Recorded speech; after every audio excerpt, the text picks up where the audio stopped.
afternoon, friends. I extend a very warm welcome to you to this course on the fiction of Indian diaspora. Together, we'll try to explore the intricacies of the diasporic world, which throws infinite possibilities. Diaspora, dear friends, is a reality, and we will try to make sense of it because it has so many dimensions.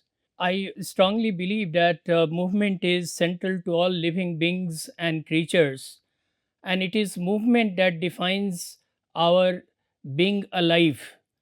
So, we always believe that it is central to the development of life on earth, and this is how the different societies have been formed.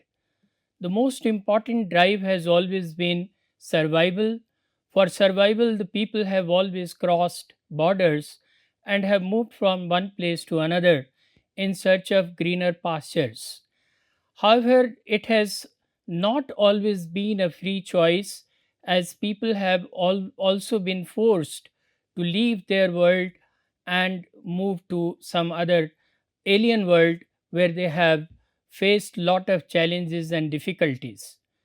So, if we talk about diaspora, it was first used with reference to the humans in the context of the Jews exiled from Babylonia in 586 BC, although there is no unanimity of thought among the historians regarding this. We'll come to that later. But we have seen that in the process, this term itself has undergone so many changes.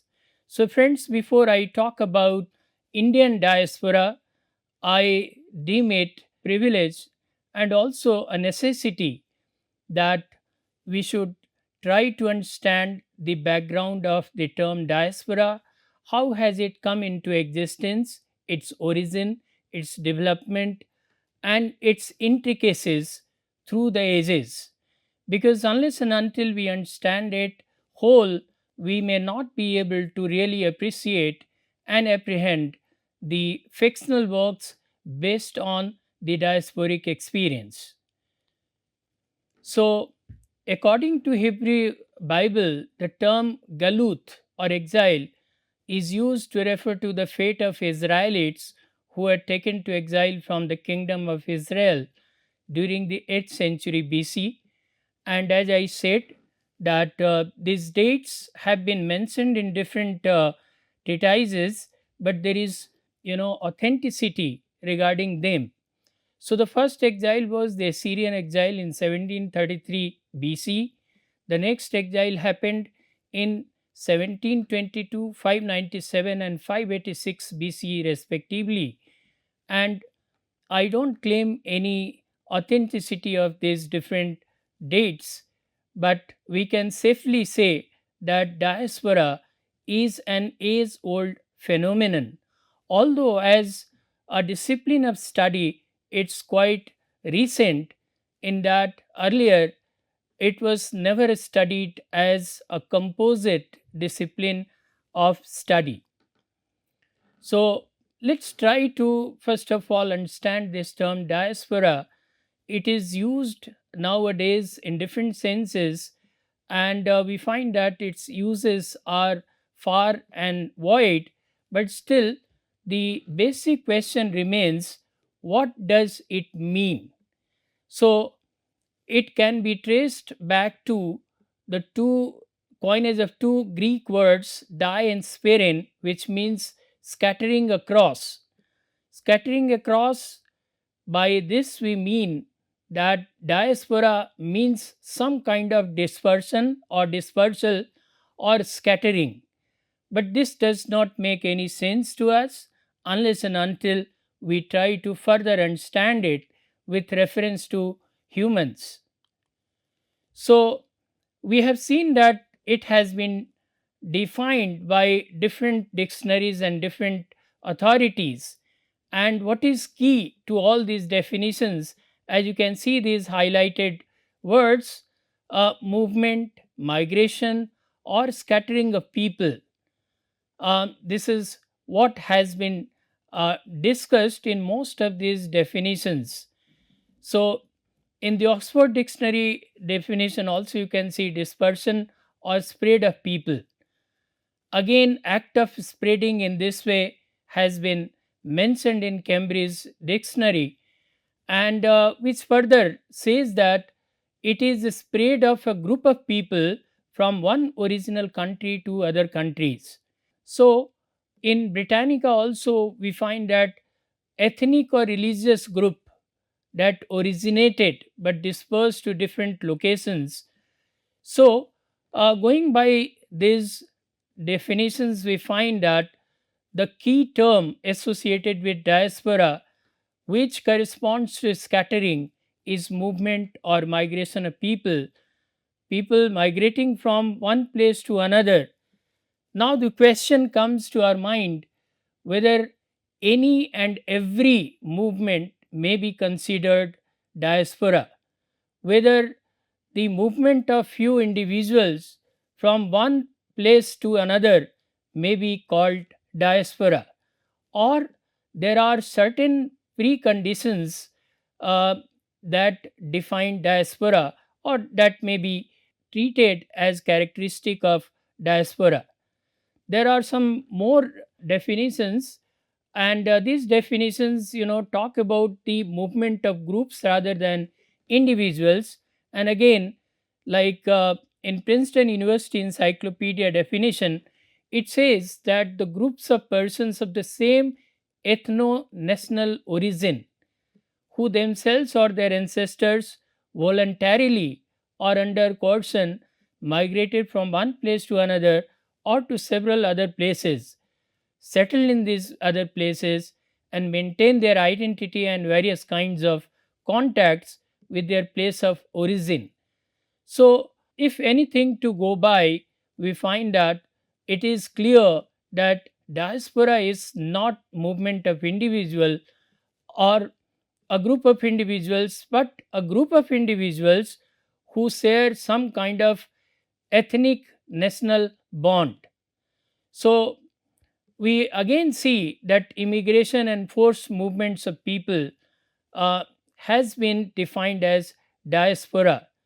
So, when we look at all these definitions, one thing is for sure that diaspora means crossing over boundaries by people, although later on we'll come to know that this notion of diaspora has been challenged and new definitions have also emerged. So, again, further to our discussion on diaspora, we find that some more definitions have come up elaborating on the nature of diaspora. One of the definitions says that it negotiates a physical detachment from and a psychological attachment towards the homeland, encompassing the psychological connection to the home away from home. So, diaspora is not only physical, it is also psychological. So, we find that while physically people make a move from their homeland, they still maintain their psychological ties, cultural ties with their homeland. So, some of the characteristic features of diasporic writings include quest for identity, uprooting and rerouting, insider and outsider syndrome, nostalgia, nagging sense of guilt, etc., as Lakshmanan points out. Stuart Hall, one of the cultural critics, quoted in his book Cultural Identity and Diaspora, there are at least two different ways of thinking about cultural identity, one in the term of shared culture, and second of what we are. So, obviously, he has been talking about collective identity and individual identity, and we will try to understand diaspora from both these perspectives, how diaspora defines collective identity and how the question of you know individual identity also comes to the fore when we talk about diaspora. Salman Rushdie, one of the most noted Indian diasporic writers, portrays diaspora as uh, follows. He says, exile is strangely compelling to think, but terrible to experience. It is the unhealable rift between a human being and a native place, between the self and its true home. Its essential sadness can never be surmounted. So, himself being an exile, he has experienced the pangs of exile, and that is why he believes that it's impossible to breach the gap or the rift or the psychological void that is created because of uh, going in diaspora. In his book Imaginary Homelands, Essays and Criticism, which is considered an authority talking about diaspora, he points out sometimes we feel we straddle two cultures, at other times that we fall between two stools.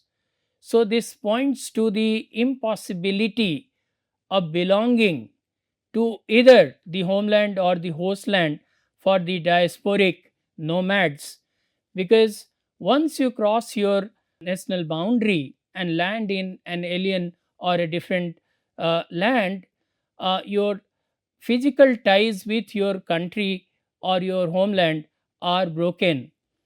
Although you try to psychologically belong to your homeland, but still it's not possible, as it turns out to be an imaginary space more than a real space.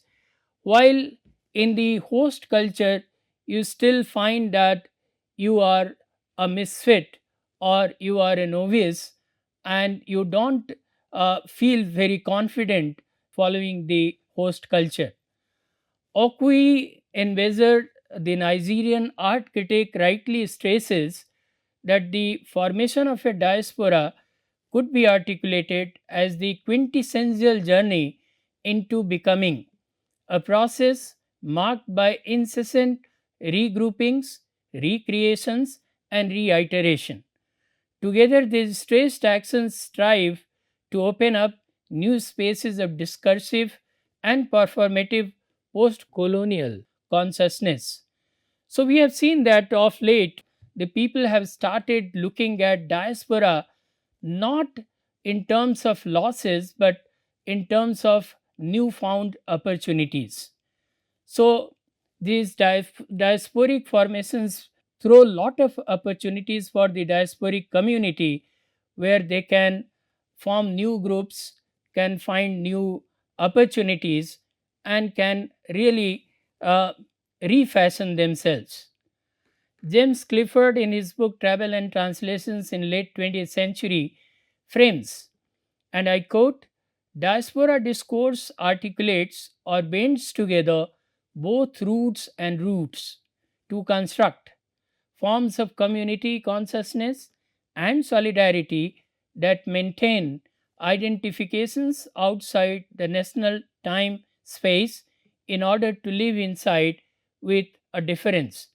The cultures mediate in a lived tension the experiences of separation and entanglement, of living here and remembering, desiring another place. So, Clifford also talks about the dual function of diaspora. While it is about the roots, it is also about the future possibilities or future routes undertaken by the diasporic subject. Atar Bara, in his book Cartographies of Diaspora Contesting Identities, conceptualizes, and I quote, diaspora is not a metaphor for individual exile, but rather emerge out of migrations of collectivities, invoking the imagery of traumas of separation and dislocation, potential sites of hope and new beginnings. So, as I was telling you initially, that diaspora is not about individual migration, it is about the migration of collective groups or groups, and it is also not about a lost home in a lost country, but it is about a newfound home a new country with new possibilities. So, when we talk about the actors of diaspora, what really contributes to this formation of diaspora, there are three sets of actors as per Shuval. First is diaspora and homeland. So, attitudes of diaspora group to its host may be a function of host's policy with regard to homeland. So, diasporic people will find themselves in good space if they find that their host country is welcoming, and this will be possible only in case the host country shares good bonding or good relationship with your homeland. Diaspora and host. Attitude of diaspora group of homeland is combination of yearning and distancing. So this again is another actor in diaspora. What kind of quality of life the diasporic people will enjoy in a host country. Homeland and host. Attitudes of the homeland to diaspora group may be to provide cultural and emotional support and security, but also to make use of diaspora groups to gain political, material, and other support from host countries. So we find that a diasporic subject belongs to both the host country and the homeland, and both of them try to get the maximum out of it. So, while the host country would like its diasporic subjects to contribute to their fullest to its growth and development, the homeland will certainly expect that they should maintain their ties with the homeland and should continue to support it. And that is the reason, of late the countries have realized that their diasporic subjects have been instrumental in their ties or their relationships with other countries. If we talk about India, of late we have seen that our relationship with America has improved leaps and bounds, and there are a lot of exchanges and lot of concessions given to each other by way of mutual trade and mutual cultural exchanges. And this has been possible because of the strong diasporic Indian community that is living in US and is contributing a lot to US economy. If we talk about a historical context of the diaspora, which is very important for us in order to make sense of this term, as I said, the diasporic studies as a discipline emerged much later, but the term diaspora has been used as per historical accounts since time immemorial. So let us try to understand why and how was it used and how did it change over time. So the first use of it comes from Greek historian Thucydides to describe the Greeks' dispersal as mentioned in the book of Deuteronomy, which is a Greek translation of the Hebrew Bible. Later, the term describes the settling of scattered Jews outside Palestine after the Babylonian exile. During the late Middle Period and early modern period, it represents African, Armenian, and Irish dispersal with slave trade and enforced displacement.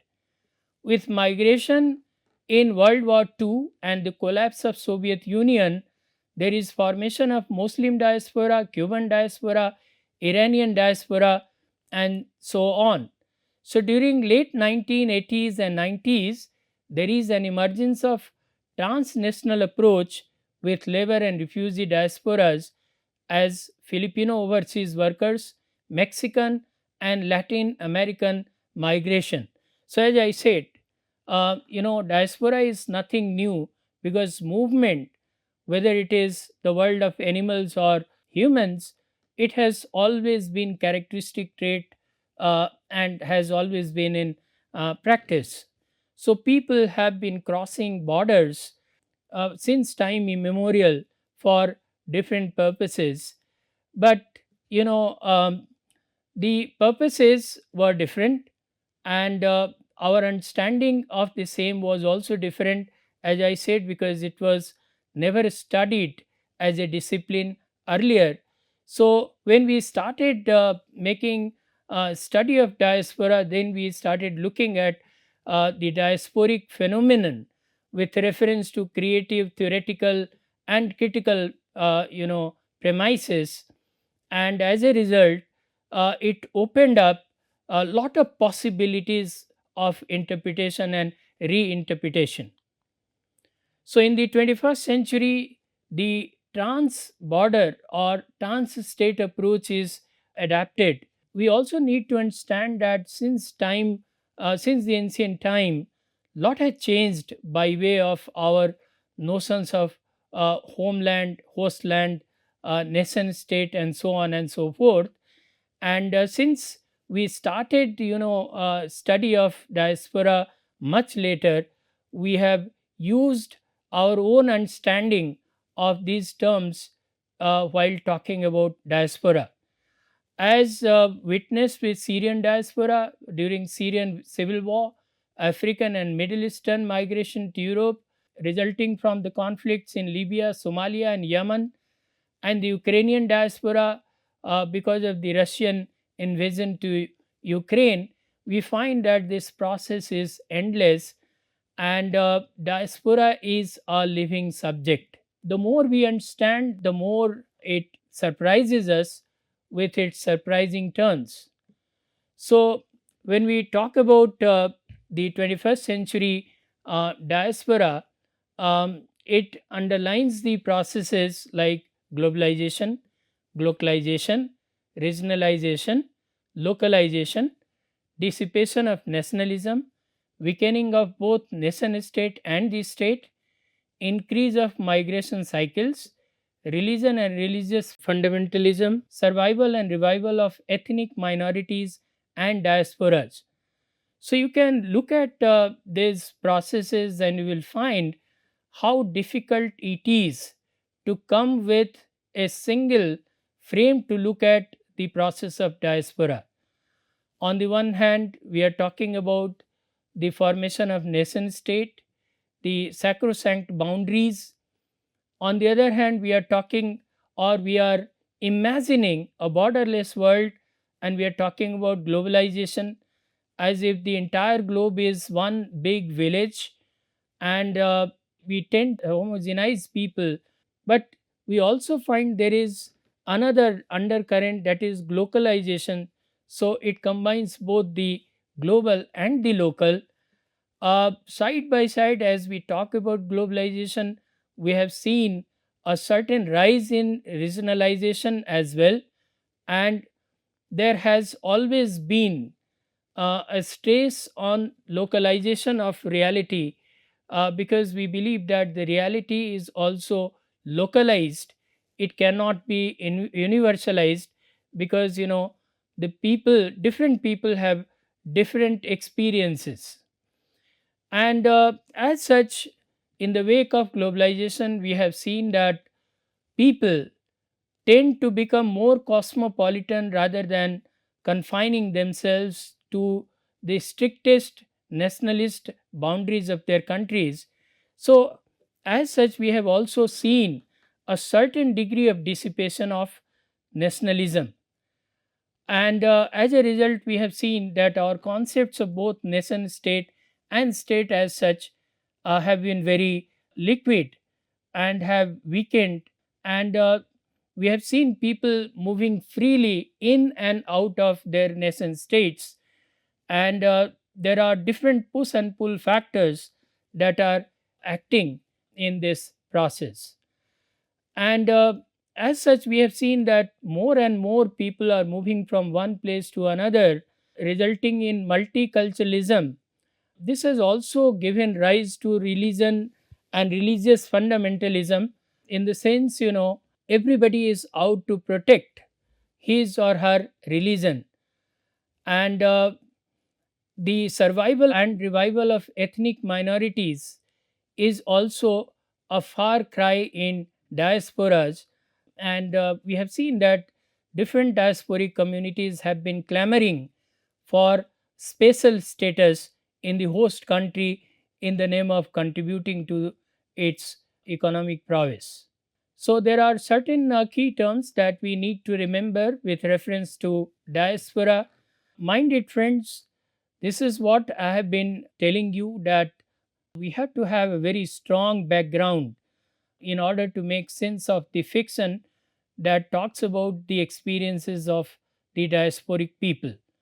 So, the key term migration, which is movement of persons away from their place of usual residence, either across or international border or within a state. Uh, well, migration is quite common within the country. Also, we find that people of different states travel to other states in search of better job prospects. And so, migration is nothing uncommon. It can be within the state or it can be across the state. When I talk about state, I talk about the nation state. So, people migrating from India to other countries, might form Indian diaspora. There is another term that is used, that is immigration, and it is from the perspective of the country of arrival. The act of moving into a country other than one's country of nationality or usual residence is called immigration. And in such a case, the country of destination effectively becomes a new country of usual residence for people who immigrate. There is another term, that is emigration, and it is from the perspective of the country of departure. The act of moving from one's country of nationality or usual residence to another country, so that the country of destination effectively becomes his or her new country of usual residence. So, we will find that during the course of our discussion of the fiction of Indian diaspora, we may be using these key terms every now and again. So, according to Chaliand and Reju, the criteria of diaspora can be elaborated under these four heads. First of all, they think that it is forced dispersion, it is not by choice. So, it is forced dispersion, and obviously, this has reference to classical diaspora, in which the Jews were forcibly dispersed from their country. The second is the retention of a collective historical memory of dispersion, and such people always maintain a collective memory of that dispersion, in that they never forget under what circumstances they were forced to leave their country. They always try to protect their heritage, and always try to pass it on to their future generations, with a view that their cultural heritage be protected, be passed on, and be alive for the ages to come. As a group, they always have a lot of survival instinct, and they try to survive over time. This is the reason we have seen that the Jews, who were forced to go into exile and could never return to their homeland, they settled in different parts of the world, showed better resilience, and turned out to be one of the most industrious, most productive societies ever in the history of mankind. So, if we have a very common question in our mind, how these diasporic communities are formed, then we can find the reasons behind that. Diasporic communities are always formed by dispersion of a community. So, it can be involuntary, like we have seen in the case of classical diaspora, the Jewish diaspora. The Jews were forced to displace from their country. So, later on they formed a diasporic community, and this is involuntary, an example of involuntary, diasporic community. But of late, especially in the post colonial period or post independence India, for example, we have mostly seen that the movement is voluntary. So, this displacement is not forced by um, any outside power, although it may have its own pull factors or push factors. We will come to talk about that later, but mostly we find that it is a free choice of the people who are migrating from their own country to the host country, because they want better means of survival. So they are looking for better jobs, better trade, or better living conditions.